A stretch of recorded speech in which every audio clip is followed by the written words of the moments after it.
मुंब्र्यामधून Mumbra bypass जवळ डोंगराळ भागामध्ये आग लागल्याची घटना घडली आहे। ही आग जी आहे ती डोंगराळ भागात पसरल्यामुळे अग्निशमन दलाच्या जवानांनी तातडीने घटनास्थळी धाव घेतली आणि आगीवर नियंत्रण मिळवण्यासाठी शर्थीचे प्रयत्न सुरू केलेले आहेत। या आगीचं कारण अद्यापही अस्पष्ट आहे, परंतु मोठ्या प्रमाणात ही आग या ठिकाणी पाहायला मिळतेय।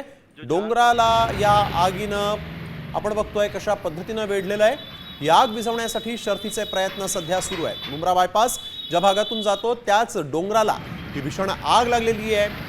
ही आग विझवण्याचे प्रयत्न सध्या अग्निशमन दलाच्या वतीने करण्यात येणार आहेत, परंतु ही आग विझवण्यासाठी मोठ्या प्रमाणात अडचणी देखील येत असल्याचं समोर आलेलं आहे। डोंगराळ भागात ही आग लागल्यामुळे ही आग विझवायची कशी असा प्रश्न सध्या उपस्थित झालेला आहे। या आगीचं नेमकं कारणही अद्याप अस्पष्ट आहे। मुंब्रा बायपास जवळची ही दृश्य,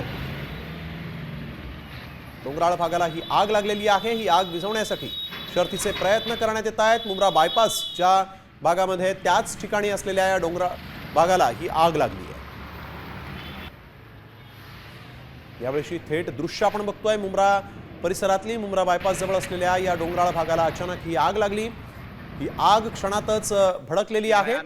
परिसरामध्ये धुराचे लोट देखील पाहायला मिळत आहेत। विकास काटे आमचे प्रतिनिधी आपल्या सोबत फोन लाईन वरून जोडले गेलेले आहेत। विकास, नेमकं कारण काय? ही आग आटोक्यात आणण्यासाठी काय प्रयत्न होत आहेत? कधीपासून ही आग लागली आहे? ठाण्यातील मुंब्रा बायपास या ठिकाणी गेल्या 1 तासापासून सदरची आग लागलेली आहे। विशेष म्हणजे ही आग लागल्यानंतर अग्निशमन दल त्या ठिकाणी पोहोचलेलं आहे। ही आग काय लागली आहे किंवा लावण्यात आली आहे का, खास करून वणवा या ठिकाणी पेटवला जातो त्यामुळे आग लागली आहे का, याचा प्राथमिक अंदाज या ठिकाणी वर्तवण्यात येतोय।